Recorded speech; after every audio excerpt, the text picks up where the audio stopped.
So the right sense has finally prevailed on the UK government, and the new government led by Keir Starmer has decided to overturn what was a disgusting step taken by Rishi Sunak in his final days as the Prime Minister of this country.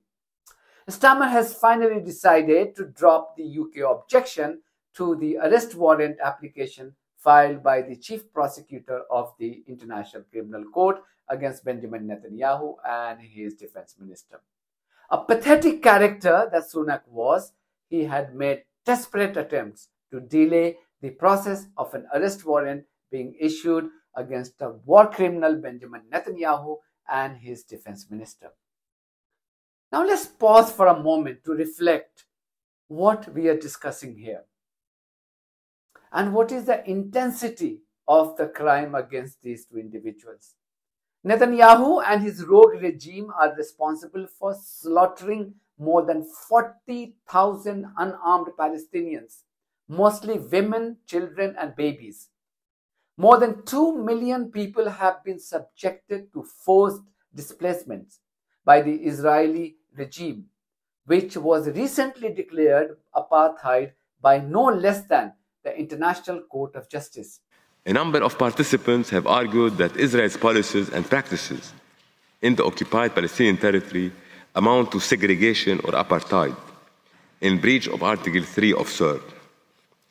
Article 3 of CERD provides as follows, I quote, "States parties particularly condemn racial segregation and apartheid and undertake to prevent, prohibit, and eradicate all practices of this nature in territories under their jurisdiction." This provision refers to two particularly severe forms of racial discrimination, racial segregation, and apartheid. The court observed that Israel's legislation and measures imposed and serve to maintain a near-complete separation in the West Bank and East Jerusalem between the settler and Palestinian communities. For this reason, the court considers that Israel's legislation and measures constitute a breach of Article 3 of CERD. Even the top UN expert, Francesca Albanese, has ruled that Israeli brutality in Gaza had met the UN threshold of genocide. You can see that video here. And Sunak wanted to use his power to stop the ICC from arresting this criminal.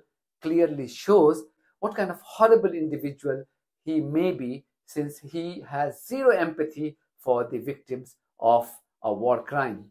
Starmer and his new foreign secretary had given ample hints of a change in policy in the parliament after the new government came into being. Answering MPs' questions in parliament, Foreign Secretary David Lammy had reiterated his government's plan to respect the independence of the international courts. Does the Foreign Secretary agree with me that, as well as an immediate and lasting ceasefire, accountability is essential in upholding international law, and that the International Criminal Court and International Court of Justice are doing vital work on Israel and the occupied Palestinian territory, which must be supported and acted on? And will he meet with me to discuss such issues? Well, I'm very grateful to my honourable friend, and many in this House will know her considerable work and the work of her colleagues on behalf of those suffering in Gaza over the last few months, and will also know just how hard and unbearable it has been for many, many of those working on the ground. She makes an important statement about the independence of the work of the ICC and the ICJ. And I believe, and I think all Democrats in this House should believe, in the separation of powers. Yeah. It is for judges and the judiciary to have the time and reflection to make their considerations, and it is for politicians to step back and respect them in that process. That is the case domestically in our own country, and it must be the case with international courts of law. And of course, I will meet with her and other colleagues and keep them updated. Lammy's boss, Starmer too, had repeated his resolve as he promised to respect the ICC and the ICJ. Mr. Speaker, the Prime Minister has given us fine words about the importance of our membership of international institutions and in particular international courts, and I agree with him. It's profoundly in our national interest that we're a member of these organisations. But he will know as well as I that those courts are only as good as the action and consequence that flows from their judgment. Without action and consequence, then their judgments just become hot air. So in relation to Israel-Gaza, and in particular the occupation of the West Bank, could he please assure us that he's considering hard consequences for the very obvious flagrant breach of international law that's taking place on a daily basis in that part of the world? Prime Minister. I'm grateful for that question because I believe in international law, and I think it's very important that we keep to our commitments in international law. We're known for that as a nation, and it matters to the world. In relation to the courts, I respect their independence. Obviously, we will have robust discussion about the particular judgments or actions that they might publish and decisions that they come to. But it is important, if you believe in international law, to be equally clear that we support the independence of the courts. Without that anchor, then we do not have the framework that is so important to us in terms of enforcing international law. Thank you. Even Jeremy Corbyn, Starmer's former boss, former Labour leader, and a known champion of Palestinian cause, had raised this issue repeatedly in the Parliament. Jeremy Corbyn. Thank you, Mr. Speaker. Could I congratulate the Leader of the House on her new position?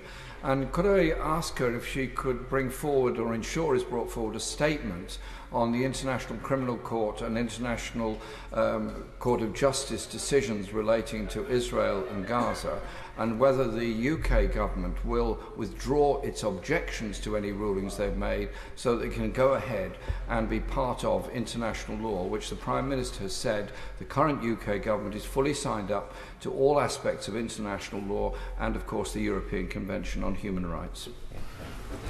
Well, can I thank the right honourable gentleman for that question? He's absolutely right. This government is completely clear that our commitment to international law is resolute, and we are following the necessary processes in that regard.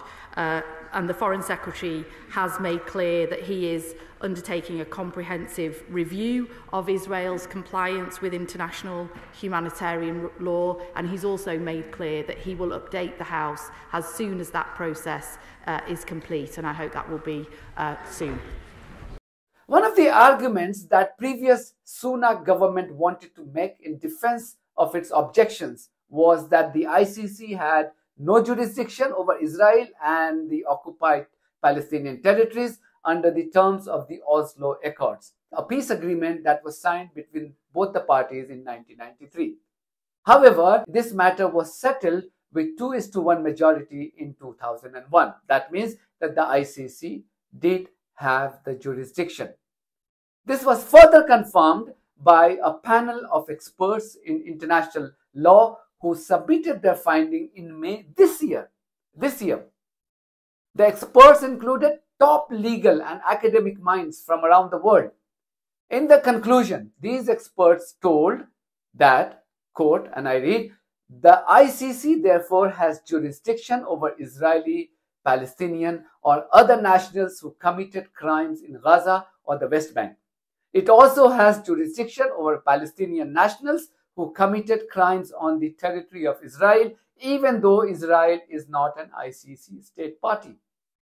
The decision by the British government to withdraw its objection means that Netanyahu and his defense minister will be immediately arrested if they ever set their foot on British soil. That is, if the ICC formally issues an arrest warrant against this war criminal and his defense minister. No doubt it's early days for the new Labour government, but such steps are definitely in the right direction. Rest assured that Janta Ka Reporter will be watching the policies of the new government with regards to Israel and Palestine and holding them to account where possible in future. Thank you very much for watching this video. If you haven't subscribed to my channel, please do so, because that's one of the many ways you can support independent journalism. God bless you all.